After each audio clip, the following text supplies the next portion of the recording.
It's just past 6 o'clock. It's Saturday, the 4th of January, 2025. And first of all, let me wish you a very happy new year and our first programme of 2025. And in the news this week, as cases of norovirus or the winter vomiting bug continue to rise, clinicians in Dorset are issuing an urgent request to the public to please avoid visiting hospitals and other premises if you are experiencing symptoms. Norovirus is a highly contagious disease and can spread rapidly in healthcare settings, putting vulnerable patients and healthcare workers at risk. Symptoms include sudden onset of nausea, vomiting, diarrhea and abdominal pain, often accompanied by a mild temperature or body aches. By staying away from hospital, if you're symptomatic, you can help prevent outbreaks that may compromise patient safety and overwhelm health and care services. So the simple advice is, if you have symptoms, stay at home, rest, stay hydrated with plenty of fluids, avoid contacts with others until at least 48 hours after your symptoms have stopped. Practice good hygiene, so wash your hands thoroughly with soap and water and hand sanitizer. That can keep the virus under control. Clean surfaces regularly with disinfectant. And avoid preparing food for others to prevent spreading the virus to other people. And if you have an appointment booked at a healthcare setting, make contact and rearrange the appointment if possible. Now, if you need to seek further information and guidance, you can go to the NHS website, www.nhs.uk, and search for norovirus. Or you can call 111 for advice. And if you want information on local services, you can go on to the Dorset website for the NHS, www.stayvelldorset.nhs.uk. Now, works are about to start on the Granby Industrial Estate to replace gas pipe work, and the project is expected to last 6 months. This doesn't sound too good news for travellers in that area. There will be a series of temporary traffic lights and road closures on the Granby Industrial Estate on the edge of Weymouth starting next week on Monday and continuing through to the summer. This is so that Southern Gas Networks, or SGN, can replace old metal gas pipes under the road with new plastic pipes. And hopefully the new plastic pipes are designed to last for 80 years. Granby is home to many trade counters and businesses employing lots of staff, and the work is therefore likely to cause major disruption for both people working on the Granby and those trying to get to businesses on the Granby. Work starts on Monday, 6th of January, and it will be done in 8 phases. And the final phase of the project will also see part of Radipole Lane closed. This follows works within the last few months that affected Hampshire Road and Cumberland Drive through the Granby, which were closed southbound for a month so that footpaths could be resurfaced. And actually the second half of these roadworks will also need to be done to finish the pavements on the other side of the road, and these are also expected to take place during the coming year. Now, the phases of the works are as follows. Phase 1, that's January the 6th, that's Cumberland Drive from Albany Road to Cambridge Road, and there'll be two-way lights in place. Then that will go through to Phase 2 on the 10th of February, which is Cumberland Drive junction with Cambridge Roads, where there'll be three-way lights in place. Phase 3, February the 17th, Cambridge Road from Cumberland Drive to Albany Road, and the road will be closed. Phase 4, April the 14th, Cumberland Drive from Cambridge Road to Tecan Way. There'll be two-way lights, and so on through to Phase 8 on June the 2nd. We will keep you updated on these various phases as the works go through. Now, the dates and durations may be subject to change. Obviously, they've got quite a detailed programme in place, but as the works progress and they maybe hit problems, then the dates may fall back, as well as obviously weather and things like that affecting the plan as well. A spokesman for SGN said, "We appreciate roadworks can be frustrating and disruptive for the community. However, the new plastic pipe has a lifespan of approximately 80 years.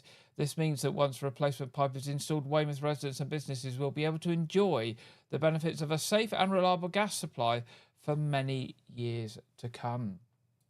So just be aware, if you're travelling to the Granby in the next 6 months, to allow extra time for your travel.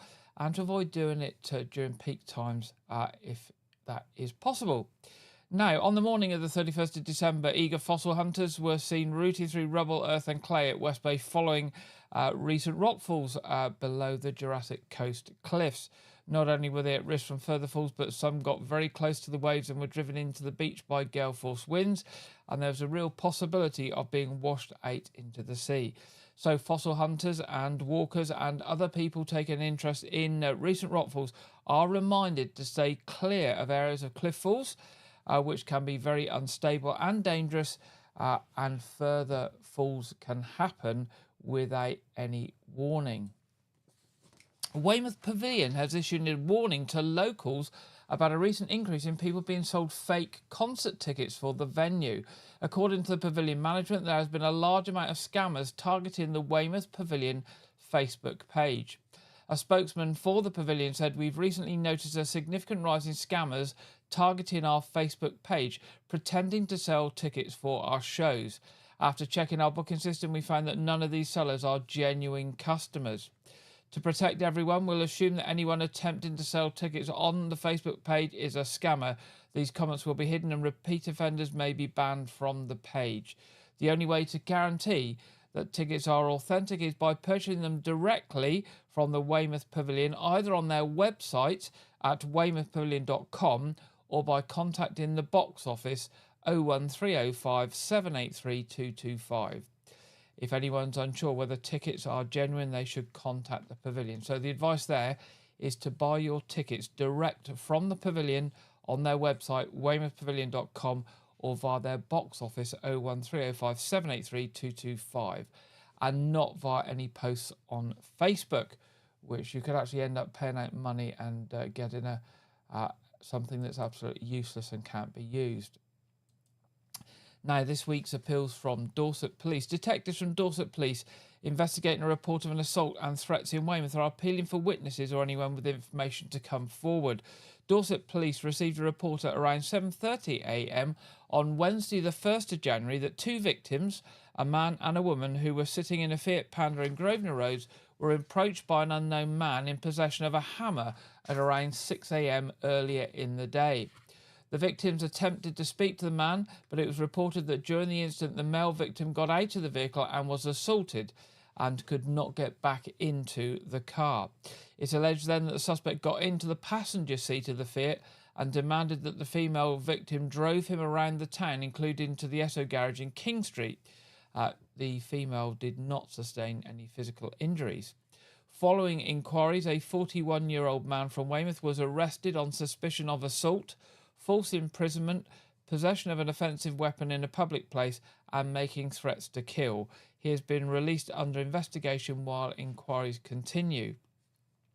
Detective Constable Liam Moss of Dorset County CID said this must have been a frightening incident for the victims and a full and detailed investigation is underway. I'm appealing to anyone who is in the area of Grosvenor Road or King Street during the relevant time period and saw any suspicious activity to please get in touch. I'm particularly interested to speak to anyone who may have captured anything of relevance on either CCTV or dash cam footage.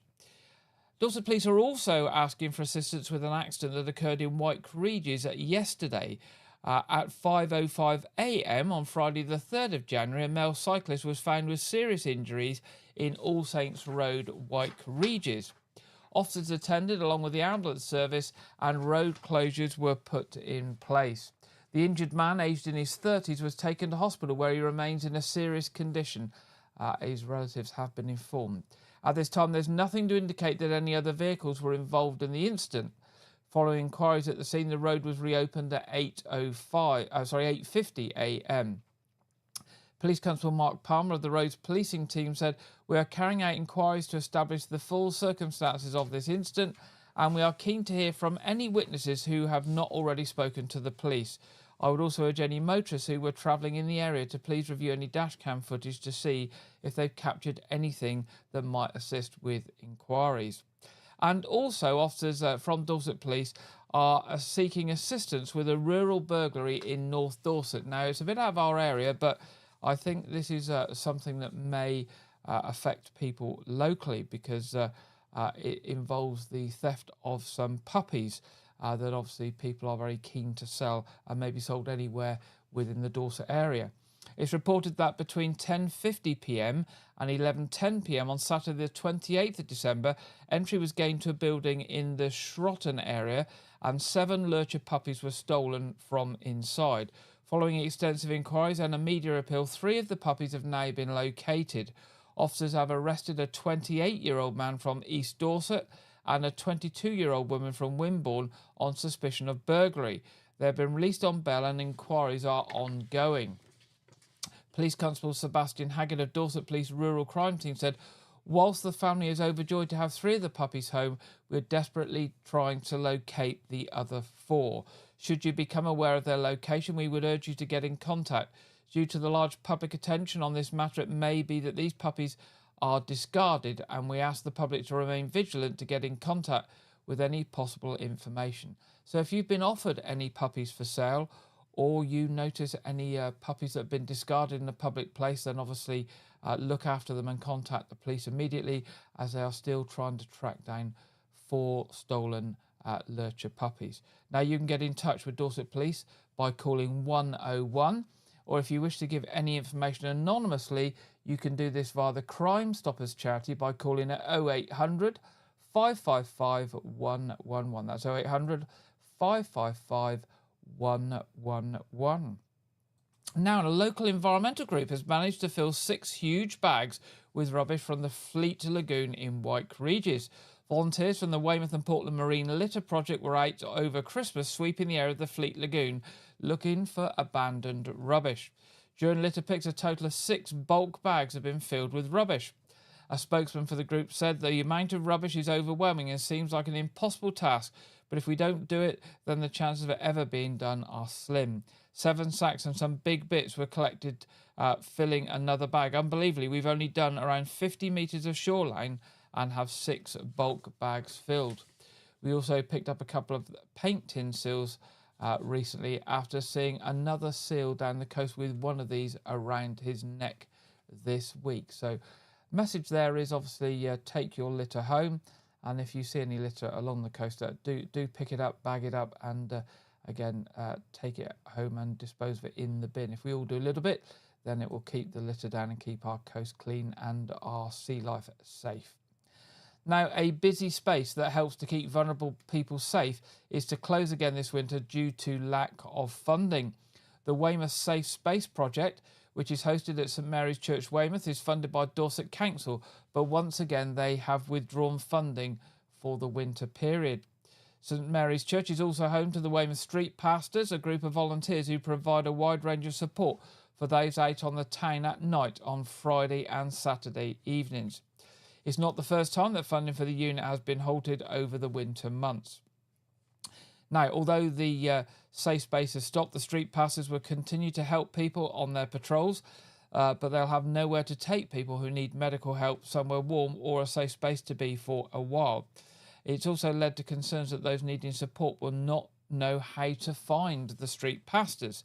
A spokesman for the street pastors said, "We have been advised that the safe space based at St Mary's Church, Weymouth, will be closed during January, February and March. This is disappointing for us as street pastors, but our teams will still be present on a Friday and Saturday night. We can be reached by phone on 07513 280 240 or via any of the door staff at any of the night venues who can reach them by radio." So if you need to get hold of the street pastors, perhaps the best way is just to go to a door supervisor at one of the nighttime venues and ask them to contact the street pastors, which they can do via the radio system that they all use. Although there are hopes that funding for Safe Space will return by the spring, the team provides an all-year-round service. So Safe Space is not available for the next 3 months, and they hope that it will return with funding again later in the year. Now, Mitchell Street in Weymouth is set to close several times over the first half of 2025 so that work to the former Methodist church that's remained derelict for years can be undertaken. Mitchell Street is set to close to allow Woodmace Civil Engineering and Groundworks contractors to facilitate multiple crane lifts and concrete pumping associated with the regeneration of the old Methodist church. These works are scheduled to take place from January the 20th through to July the 31st. However, the road will only be closed at such times where indicated by signs on site and not for the entire duration. So just to be closed when it needs to be for craning and pumping operations. Woodmace will publicise the road closures in a number of different ways so people are aware. They will place information boards on the road in the area to inform public of the works. They'll also carry out a letter drop to local residents directly affected by the works, and they will sign a diversion route using the local road network. Now, many people in Weymouth will be pleased to see the site finally being developed, and the external faces of the old building are to be retained and incorporated into the new property, which will effectively be built within the old outer skin. A new Reveal initiative has been launched as part of the 2025 Towns of Culture scheme. It was previously announced that Weymouth and Portland had been named the next Towns of Culture. According to the committee, this programme aims to showcase the existing cultural activities while introducing new and exciting events and activities that align with the project's goal of positively impacting the towns throughout 2025. A spokesman for We Are Weymouth said culture in Weymouth and Portland encompasses more than just the arts. It includes any activity that participants define as culture. This broad definition covers ballet, language classes, parades, brass bands, natural history or heritage walks and artistic pursuits, from knitting groups to pottery, stonemasonry to film clubs, DJing to festivals. Weymouth and Portland Towns of Culture 2025 is an opportunity to celebrate what we already do and what we might like to do when inspired by others. The Towns of Culture Project Board has been created from a broad selection of partners from within the public, private and charity sectors. They have been busy creating a 2025 calendar, inviting everyone to add their events so that a full calendar can be amplified to audiences across Dorset and the wider South West. Organisers are eager to hear from anyone whose event benefits the residents of Portland and Weymouth. Early in this year, in 2025, the grand launch of the Reveal project will be announced, featuring exciting opportunities for community participation. This will be followed by the introduction of the Launchpad Reveal grants, designed to seed new events and enhance the cultural programme within the towns. Now, grants will be available of up to £1,500 and will be available to individuals, freelancers or organisations across Weymouth and Portland to organise and deliver cultural activities up until the end of the year. Town of Culture is an initiative created by the Arts Development Company and funded by Dorset Council. Reveal Towns of Culture 2025 is also funded by Portland Town Council and Weymouth Town Council. So we wait to hear more about that early this year. And finally, a new sceptre is set to be made and installed on the King's statue in Weymouth after more than 40 years of the statue being incomplete. Nobody knows when the sceptre disappeared from the statue. It was still thought to be there in 1977, and it was definitely not there by 1986. And on the screen you can see two pictures. On the left, an old picture with the sceptre in the statue's right hand, and on the right there, another picture with no sceptre. The statue, which is the responsibility of Dorset Council, is a Grade 1 listed monument, and it's hoped that Dorset Council will have a new sceptre manufactured and installed by the end of 2025, and they're working with English Heritage to ensure the works are appropriately undertaken. Now, that's the end of the news headlines this week. It's now time in this week's programme to go over to Andrew Wright for this week's film review and preview.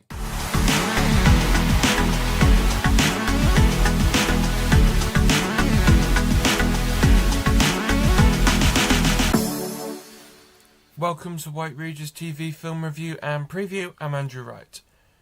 Last weekend, Sonic the Hedgehog 3 officially went wide across UK cinemas for its first full weekend, despite opening on the 21st of December and was continuing to play throughout the week.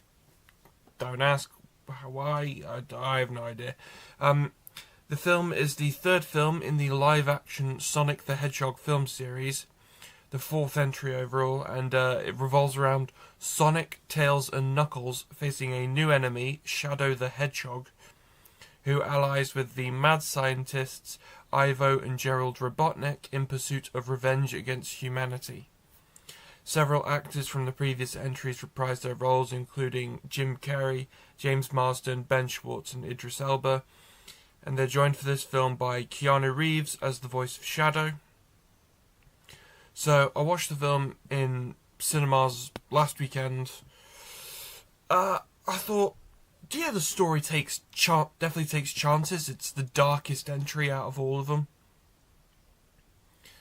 And Jim Carrey really excels in a dual role because he plays both Ivo Robotnik and his grandfather Gerald.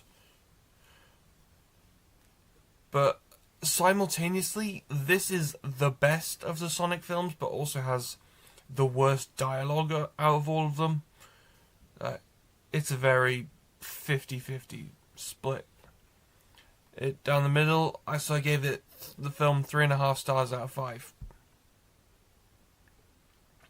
On New Year's Day, Nosferatu was released in UK cinemas. It came out on Christmas Day in America. So the film is the new film by director Robert Eggers. So he famously made The Vivitch, Lighthouse, Northman. And so this film is a remake of the 1922 silent German expressionist film of the same name, which was an unauthorized adaptation of Bram Stoker's Dracula. So the character names are different. So like the lead the main Nosferatu of this film, for all intents and purposes, is Dracula, but because of copyright, it's not Dracula, but it is. The film is set in 1838 and revolves around a real estate agent who is hired to find a house for a Transylvanian count, so Dracula, but not Nosferatu, but who has become obsessed with the real estate agent's wife. The film stars Bill Skarsgård, Nicholas Hoult, and Lily Rose Depp. The film has received positive reviews from critics who particularly praise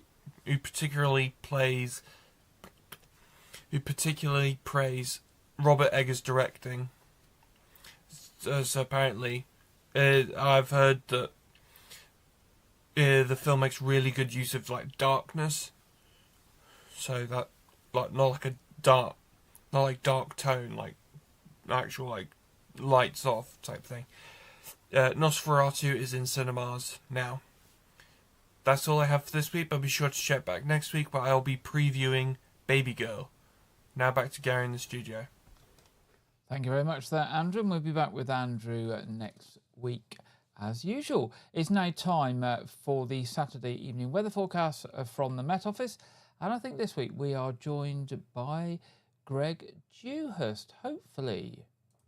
Hello there, welcome to your latest Met Office forecast. It remains very unsettled through tonight into Sunday across the UK as low pressure dominates this area, bumping into cold air which is in place across the UK, turning to snow, particularly across parts of Wales, northern England, and then pulls away and allows colder air to sink back south again with wintry showers as we head into Monday. So an unsettled picture as we head through Saturday evening. Met Office warnings out for much of the country. Snow and ice across parts of Wales, the Midlands, East Anglia, up into northern England. Particularly northern England could be disruptive as we head through this evening and overnight. Expect some travel disruption as well as the risk of power outages as well, especially as we head into Sunday morning. Amber warnings in force here, up to 40 centimetres of snow possible across some higher ground. Even for lower levels we could see 5 to 10 centimetres, locally a bit more, but there will be some areas that will see rain, and rain is the main feature as we head into the early hours across parts of Wales and southern parts of England. Any snow that fell during the day here will begin to melt as well, and we could see the risk of some flooding. Wintry mix across Northern Ireland and southern Scotland, while as much of central northern parts of Scotland cold and icy here. Some wintry showers in the far north, temperatures falling below freezing, -6 to -8 across the Glens of Scotland once more for many. Temperatures around freezing, just something a little less cold across the far south and southwest. So a very unsettled start to Sunday. Disruptive snow, as I mentioned, across southern Scotland, northern England in particular. This continues through the day, so do stay tuned to the Met Office warnings and forecasts as the situation adapts and changes throughout. Further rain, which will be heavy across Wales, but a little drier across parts of the Midlands, central southern England, with some showers here. Quite brisk winds developing. A mixture of rain, sleet and snow for parts of Northern Ireland initially, but trying to become a bit drier across the west, and also that reflected across the Highlands as well, with some sunny spells, wintry showers, but further snow across the Moray Firth, down eastern and southern parts of Scotland as well. Icy stretches too. And temperatures are a large contrast across the UK. To the south of this weather front, temperatures reaching double figures, 12 to 13 Celsius. Under the snow and rain, 3 or 4 degrees at best. Most places, though, struggling to get much above freezing, and temperatures in the Glens of Scotland remaining below freezing for much of the day. As we head into the evening time on Sunday, this weather system slowly starts to push its way eastwards. Further snow for a time across northern England, but then turning more showery as we head into the early hours. This rain band pushes into southeast England. The back edge over the higher ground, we could see some sleet and snow returning here. Elsewhere, clear spells developing, some wintry showers in that northerly flow. So expect further icy stretches and temperatures. Again, towns and cities close to freezing in the countryside, Northern Ireland, Scotland, below freezing. Some icy stretches to start Monday morning. A wet start across the southeast, a risk of some hill snow for a time before this system pulls away. Further wintry showers then pulling their way southwards through the day on Monday. Some sunny spells in between. Any mild air that held on across southern counties of England and Wales through the weekend then pulls away, and it's a much colder feeling day here. Temperatures 5 to 8 degrees at best, and further north 3 or 4 degrees in any bright or sunny spells. Again, a few places staying below freezing all day, and that strong northerly breeze continuing. So it is worth staying up to date with the Met Office forecast through the rest of the weekend into the beginning of next week. Met Office warnings in place for many areas, and they'll continually be updated as the situation changes. See you again soon. Thank you very much, Greg. And now looking at the weather here in the Weymouth and Portland area. Well, there we go. Rain tonight and through Sunday, quite heavy at times. It looks like we're going to be escape the snow, but of course, as ever, that can change. Getting milder tomorrow, but getting colder again later in the week, and so a bit more sort of winter-like as the week goes on, but milder tomorrow and a bit wet is what is planned. But just be wary if you're travelling, to check, particularly if you're travelling any distance, because there is snow and ice elsewhere in the country. Moving to our What's On at Weymouth Pavilion. The last day of the pantomime is tomorrow, the 5th of January. 8th of January, got the Bournemouth Symphony Orchestra New Year Viennese Gala. 11th of January, Thank You for the Music, ABBA tribute. 17th of January, a tribute to the Pet Shop Boys. And 19th of January, comedian Ed Byrne. As we said earlier, make sure you buy your tickets from the Pavilion direct, either via their website, weymouthpavilion.com, or by calling the box office on 01305 783 225. Arts Reach coming up throughout Dorset. 10th of January, Drimpton Village Hall, Bonfire Radicals. Then the 11th of January at Royal Manor Theatre on Portland. Then on the 17th of January, To Warm the Winter Hearth at Blandford Parish Council, 7:30 p.m. 19th of January, Havisham at Burton Bradstock Village Hall. And 31st of January, Joy at West Stafford Village Hall. Details on all of these and other events and features from Arts Reach available on their website, artsreach.co.uk, where you can also get your tickets from. Other than that, just to say, church services in the White Regis area tomorrow. 8 a.m. a said communion service at All Saints Church. 9:30 is the monthly informal family worship cafe church. And 11 o'clock at St Edmunds is a service of the word. That's all we have for you this evening, other than to say at 7:30 tonight, our usual Saturday evening quiz programme will be broadcast. You're most welcome to join us. That is free and for the whole family and the whole community. The stream will go live about 7:20 so that we can start promptly at 7:30. As I say, you will be most welcome to join us. That brings us to the end of this week's programme. If you've got any news or events for us, do drop us a line at news@whiteregis.tv. We would love to hear from you. Other than that, to say, enjoy the rest of your weekend. Stay wrapped up in the warm. Be careful if you're travelling any distance.